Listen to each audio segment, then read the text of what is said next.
Di sebuah sudut terpencil di Purbalingga, tersembunyi sebuah desa kecil yang diselimuti oleh ketenangan yang menipu. Udara pedesaan yang sejuk dan pemandangan sawah hijau seharusnya membawa kedamaian. Tetapi ada satu sosok yang membuat suasana terasa ganjil. Namanya Sumanto, seorang pemuda yang hidup dalam dunianya sendiri, terasing dari denyut nadi kehidupan desa. Ia lebih sering ditemukan menyendiri di gubuknya yang sederhana di pinggir hutan, ditemani tumpukan buku-buku tua yang usang.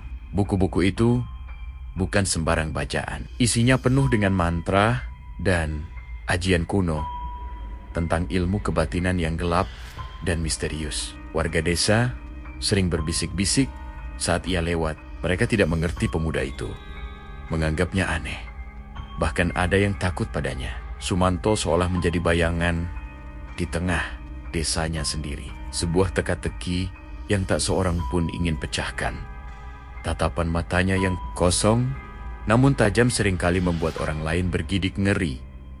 Seolah ia menyimpan rahasia kelam yang tak terucap. Suatu hari, lonceng kematian memecah keheningan desa. Kabar duka menyebar dari mulut ke mulut dengan cepat. Mbok Sobah, seorang wanita tua yang dihormati, telah menghembuskan napas terakhirnya. Seluruh desa larut dalam kesedihan. Prosesi pemakaman pun dipersiapkan dengan hikmat. Sebuah upacara terakhir untuk melepas kepergian salah satu sesepuh mereka.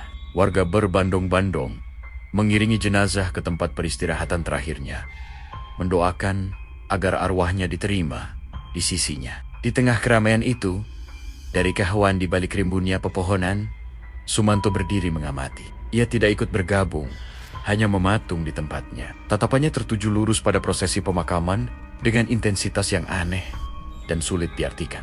Matanya tidak menunjukkan duka, melainkan sebuah hasrat yang dingin dan membingungkan. Kehadirannya yang ganjil di kejauhan itu menambah lapisan misteri pada hari yang sudah diselimuti awan kelabu. Malam akhirnya turun, membawa serta kegelapan pekat dan hujan gerimis yang membuat suasana desa semakin sunyi dan mencekam. Jalanan desa yang biasanya masih ramai dengan obrolan warga kini kosong melompong. Suara jangkrik dan tetesan air hujan menjadi satu-satunya musik yang menemani malam. Kamera perlahan bergerak menuju area pemakaman yang kini sepi dan diselimuti kabut tipis. Suasananya begitu hening, seolah alam pun menahan napas. Tiba-tiba, sebuah bayangan bergerak di antara nisan-nisan batu yang bisu. Sosok itu membawa cangkul di pundaknya, berjalan tanpa suara. Langkahnya mantap, seolah sudah tahu tujuannya. Bayangan itu berhenti tepat di atas gundukan tanah yang masih basah dan merah. Gundukan tanah tempat jenazah Mbok Sobah baru saja dikebumikan. Tanpa ragu, sosok itu mulai mengayunkan cangkulnya, membelah keheningan malam dengan suara tanah yang digali. Keesokan paginya, saat fajar baru menyingsing, seorang petani yang hendak pergi ke sawah melewati jalan setapak di dekat pemakaman. Langkahnya terhenti seketika. Matanya membelalak ngeri. Sebuah jeritan histeris memecah kesunyian pagi, mengundang warga lain untuk berdatangan. Di hadapan mereka terhampar pemandangan yang membuat darah mereka seolah berhenti mengalir. Makam Mbok Sobah telah terbongkar. Lubang besar menganga di tempat seharusnya jenazah bersemayam. Kain kafan yang terkobik-kabik tergeletak di sampingnya.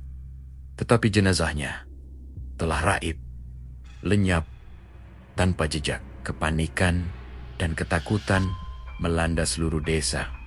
Seperti wabah, siapa yang tega melakukan perbuatan biadab ini? Di tengah kekacauan itu, kamera perlahan menjauh dari kerumunan warga yang panik dan ketakutan. Lensa kamera bergerak perlahan, menyapu pemandangan desa, hingga akhirnya berhenti dan fokus pada sebuah gubuk terpencil di ujung desa.